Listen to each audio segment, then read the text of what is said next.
Small cap investing हमेशा discipline का test होता है। 2020-21 के बुल फेज में लिक्विडिटी के फोर्स से बहुत सारे स्मॉल कैप्स ने एक्स्ट्रा ऑर्डिनरी रिटर्न्स दिए, लेकिन 2022-23 ने मार्केट को एक इम्पॉर्टेंट लेसन दिया। सस्टेनेबल रिटर्न्स सिर्फ सस्टेनेबल बिजनेसेस ही देते हैं और आज स्मॉल कैप स्टॉक्स फिर से स्पॉटलाइट में हैं। पर इस बार इन्वेस्टर्स के क्वेश्चंस बिल्कुल अलग हैं। क्या बैलेंस शीट स्ट्रॉन्ग है, क्या प्रॉफिटेबिलिटी इंप्रूव हो रही है और क्या 2026 तक ग्रोथ विजिबिलिटी क्लियर है?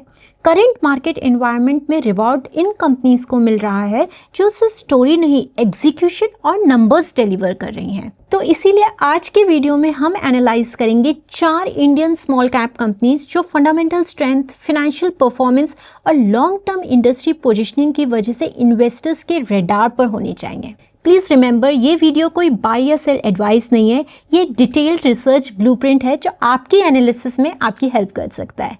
अगर आप इस चैनल पर नए हैं तो चैनल को सब्सक्राइब ज़रूर कीजिएगा and to trade seamlessly please download Dhan app, जिसका लिंक आपको डिस्क्रिप्शन में मिल जाएगा। तो चलिए शुरू करते हैं।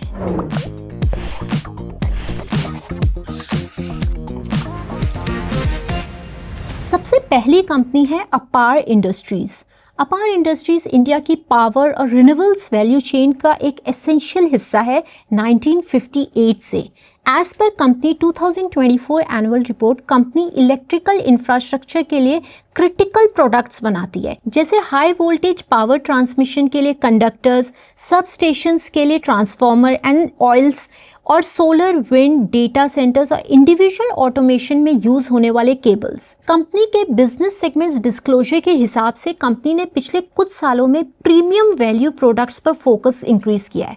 कमोडिटी लेवल ऑफरिंग से शिफ्ट होकर अब high specific conductors, oils and advanced cables पर एम्फेसिस है। इससे मार्जिन और कैपिटल एफिशिएंसी दोनों स्ट्रॉन्ग दिख रहे हैं। अगर कंपनी के नंबर्स की बात करें तो ग्रोथ क्लियरली विजिबल है। स्कैनेक्स में जाकर आप कंपनी के फाइनेंशियल्स क्लियरली देख सकते हैं।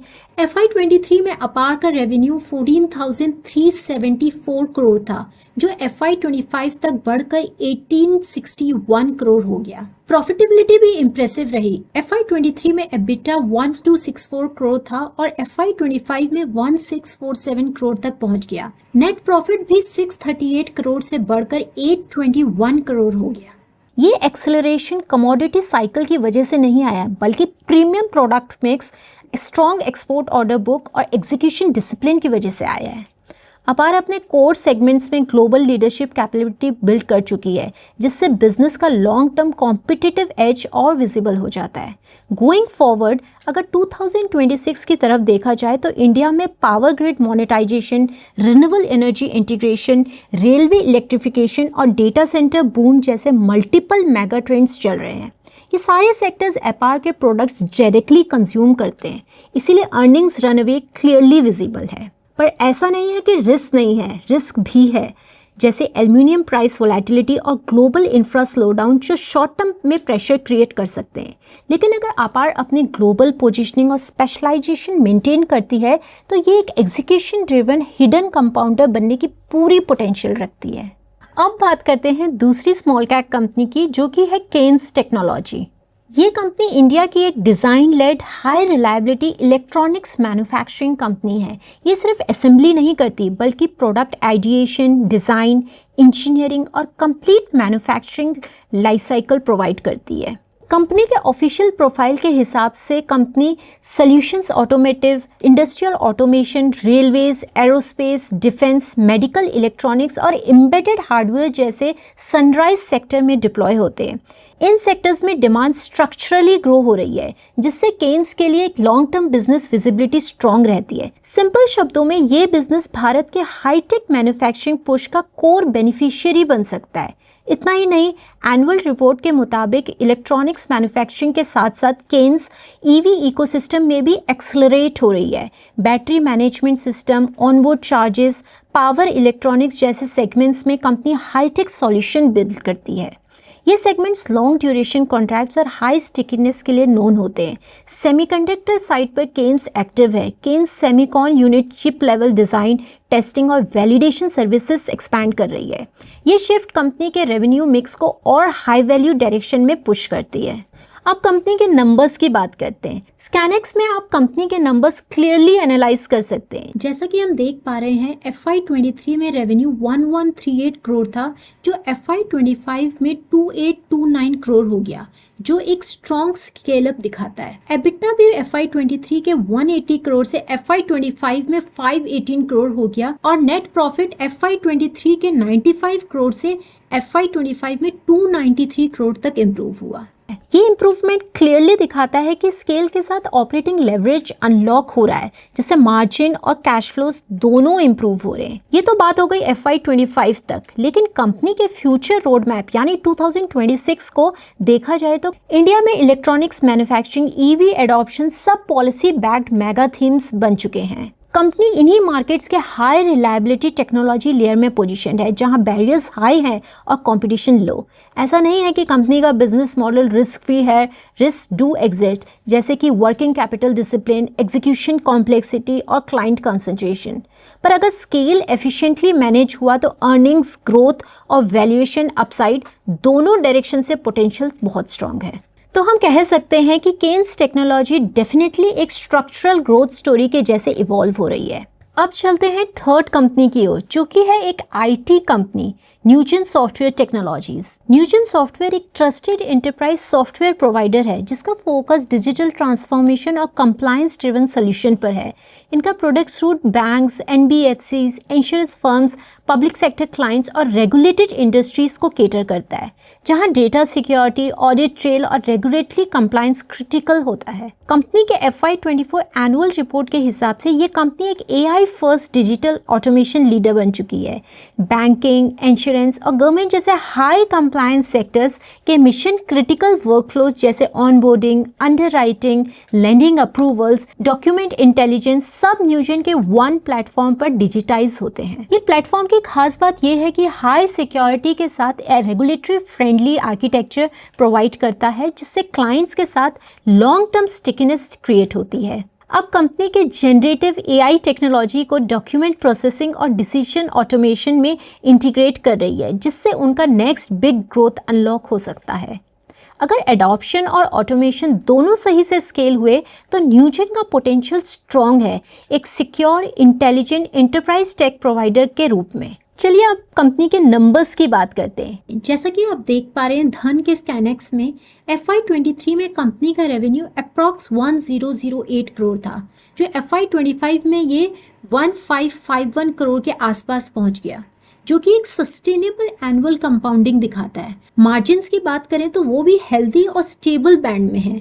ऑपरेटिंग कैश फ्लोज भी कंसिस्टेंटली स्ट्रॉन्ग हैं, जो एंटरप्राइज SaaS स्टाइल बिजनेसेस के लिए सबसे बड़ा हेल्थ चेक होता है। प्रॉफिट आफ्टर टैक्स यानी कि पैट भी अपवर्ड डायरेक्शन में है। FY23 में करीब 176 करोड़ से FY25 में 315 करोड़ तक। ये तो हो गई मेन नंबर्स की बात, लेकिन अगर हम 2026 की तरफ देखें तो पिक्चर और भी स्ट्रॉन्ग लगती है। ग्लोबल बैंकिंग और गवर्नमेंट इंस्टीट्यूशन रैपिडली जेन AI वर्कफ्लोज अडेप्ट कर रहे हैं। न्यूजन का strong installed base regulated industries में ऑलरेडी प्रेजेंट है, जहां पर स्विचिंग कॉस्ट नेचुरली हाई होती है। इसी वजह से उनका रिकरिंग रेवेन्यू मॉडल एक्सेलरेट हो रहा है और customer relationships long term secure रहते हैं। रिस्क की बात करें तो एक चीज क्लियर है, ग्लोबल लेवल पर क्लाउड और SaaS कंपटीशन हर साल टफ होता जा रहा है, लेकिन न्यूजन की इंडस्ट्री स्पेशलाइजेशन और स्ट्रॉन्ग कंप्लायंस एडवांटेज उसको एक रियल मोट देती है, स्पेशली वहां जहां रेगुलेशन कॉम्प्रोमाइज नहीं किया जा सकता। तो गोइंग फॉरवर्ड इन 2026 अगर डिजिटल ट्रांसफॉर्मेशन और जेन AI दोनों स्पीड पकड़ रहे हैं तो न्यूजन एक स्टेडी प्रॉफिटेबल कंपाउंडिंग स्टोरी लगती है। अब चलते हैं कंपनी नंबर 4 की तरफ, which is latent view analytics. आज हर एंटरप्राइज का एक ही सवाल होता है, क्या मेरा डेटा AI रेडी है? और इसी सवाल के बीच लेटेंट व्यू की लॉन्ग टर्म वैल्यू शाइन करती है। लेटेंट व्यू एक प्योर प्ले डेटा एनालिटिक्स और AI ट्रांसफॉर्मेशन स्पेशलिस्ट है। Company data engineering, predictive analysis और gen AI enabled decision automation deploy करती है, जिससे क्लाइंट्स अपने रेवेन्यू को ऑप्टिमाइज कर सकते हैं, कस्टमर एक्सपीरियंस इंप्रूव कर सकते हैं और बेटर फास्टर डिसीजन ले सकते हैं। कंपनी के एनुअल रिपोर्ट्स के हिसाब से कंपनी के major clients US based retail, CPG, technology, BFSI और हेल्थ केयर सेक्टर्स से आते हैं, जिसमें 40+ फॉर्च्यून 500 कंपनीज भी इंक्लूडेड हैं। कंपनी के ग्लोबल फुटप्रिंट्स यूएस, यूरोप और एशिया तक स्प्रेड हैं और डिलीवरी हब्स इंडिया से ऑपरेट होते हैं। ये ऑफशोर प्लस ऑनसाइट मिक्स उनके लिए मार्जिन और स्केलेबिलिटी दोनों इनेबल करता है। कंपनी के बिजनेस मॉडल की अगर बात करें तो कंपनी का मॉडल सिंपल है। एक तरफ डेटा इंजीनियरिंग, जहां वो क्लाइंट्स के डेटा प्लेटफॉर्म्स, पाइपलाइंस और आर्किटेक्चर को मॉडर्नाइज करते हैं। दूसरी तरफ एडवांस्ड एनालिटिक्स एंड कंसल्टिंग, जहां marketing, risk, supply chain, pricing और कस्टमर एनालिटिक्स के through real business impact deliver करते हैं। और तीसरी लेयर है digital and AI led solutions, जिसमें gen AI based tools, accelerators और डोमेन स्पेसिफिक प्लेटफॉर्म्स यूज होते हैं to automate decisions and workflows. Recent years में लेटेंट व्यू ने जेन एआई पर भी एग्रेसिवली बेट लगाया है। एक्विजिशंस जैसे डिसीजन पॉइंट के through CPG, revenue growth management, demand forecasting और प्राइसिंग एनालिटिक्स जैसे यूज केसेस में कैपेबिलिटी और स्ट्रॉन्ग हुई है। मैनेजमेंट के according gen AI led projects अब नेक्स्ट फेज ऑफ ग्रोथ का इंपॉर्टेंट ड्राइवर बन रहे हैं। इन शॉर्ट, जब दुनिया एआई रेडी डेटा के पीछे भाग रही है, लेटेंट व्यू उन एंटरप्राइजेस के लिए पार्टनर बनी हुई है जो अपने रॉ डेटा को रियल बिजनेस एडवांटेज में कन्वर्ट करना चाहते हैं। अब कंपनी के नंबर्स की बात करते हैं। जैसे कि स्कैनिक्स में आप देख पा रहे हैं, कंपनी के नंबर्स स्टेडी हैं। FY23 में रेवेन्यू अराउंड 595 करोड़ था। FY25 में ये ग्रो होके 917 करोड़ आ गया, यानी कि consistent double digit expansion. Analytics domain में प्राइसिंग पावर स्ट्रॉन्ग होती है, इसी वजह से latent view 20% plus EBITDA margin maintain कर रही है। अगर प्रॉफिट आफ्टर टैक्स की बात करें तो FY23 के 155 करोड़ से FY25 में 174 करोड़ रेंज में आ गया है। तो कंपनी के नंबर्स तो स्टेबल हैं, लेकिन बात करते हैं 2026 आउटलुक की। लेटेंट व्यू के फ्यूचर प्रोस्पेक्ट्स काफ़ी प्रॉमिसिंग नज़र आते हैं। अगर ग्लोबल मैक्रो टेलविंड साथ देती हैं तो कंपनी का सबसे बड़ा ग्रोथ ट्रिगर है जेन एआई एडॉप्शन।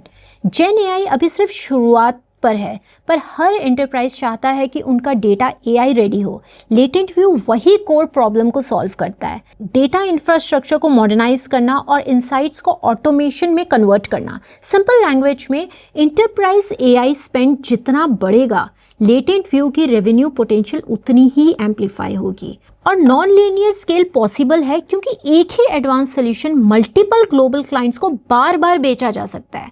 कंपनी के ब्राइट फ्यूचर के लिए दूसरा फेवरेबल फैक्टर है यूएस और ग्लोबल एंटरप्राइज क्लाइंट्स, जहां डिमांड रिवाइव होते ही ग्रोथ एक्सेलरेट होता है। और तीसरा एडवांटेज है इंडिया बेस्ड डिलीवरी हब्स, जिससे मार्जिन नेचुरली स्ट्रॉन्ग रहते हैं। तो फिर कंपनी के रिस्क क्या हैं? कंपनी का सबसे बड़ा रिस्क है यूएस क्लाइंट कॉन्सेंट्रेशन। अगर वहाँ पे टेक बजट स्लो हो गए तो ग्रोथ थोड़े टाइम के लिए इम्पैक्ट हो सकती है, लेकिन कंपनी एक्टिवली यूरोप और नए वर्टिकल्स में एक्सपैंड कर रही है, जिससे ये रिस्क धीरे धीरे डाइल्यूट हो रहा है। बॉटम लाइन सिंपल है, gen AI boom, global demand for analytics और हाई एक्सपर्टीज एग्जीक्यूशन, ये तीनों लेटेंट व्यू को 2026 के लिए एक strong AI led transformation bet बनाते हैं। और अगर एग्जीक्यूशन ठीक रहा तो रिटर्न्स भी काफ़ी हैंडसम हो सकते हैं। ये तो हो गई स्मॉल कैप कंपनीज की बात, लेकिन वीडियो एंड करने से पहले स्मॉल कैप कंपनीज के रिस्क के बारे जानना बहुत ज़रूरी है। स्मॉल कैप्स में अपसाइड भी बड़ा होता है, डाउनसाइड भी उतना ही एग्रेसिव हो सकता है। स्पेशली न्यू एज और एआई ड्रिवन बिजनेसेस में एक्सपेक्टेशन ज़्यादा होती हैं और स्लाइटली स्लो डाउन भी स्टॉक में शार्प करेक्शन ला सकता है। लिक्विडिटी रिस्क भी होता है, जब मार्केट रिस्क ऑफ मोड में आ जाता है, बायर्स गायब हो जाते हैं और प्राइस स्लाइड फास्ट हो सकता है। इसलिए हर इन्वेस्टर को ये 3 डिसिप्लिन हमेशा याद रखने चाहिए। सबसे पहला, बैलेंस शीट को समझो, कितना कैश कुशन है। प्रमोटर और मैनेजमेंट की क्वालिटी को एसेस करो, एग्जीक्यूशन किस हद तक डिलीवर हुआ है, और सबसे ज़रूरी, एलोकेशन को कंट्रोल में रखिए। पोजीशन साइजिंग गलत हुई तो बेस्ट स्टॉक भी आपके पोर्टफोलियो को रेड कर सकता है। आपका पेशेंस, आपका प्रोसेस यही डिसाइड करेगा कि मार्केट से आप कितनी वेल्थ क्रिएट करते हो। क्या आप स्मॉल कैप कंपनीज में इन्वेस्ट करते हैं?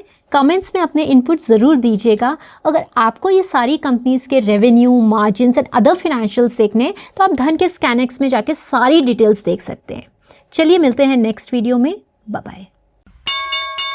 Investments in the securities market are subject to market risk. Read all the related documents carefully before investing.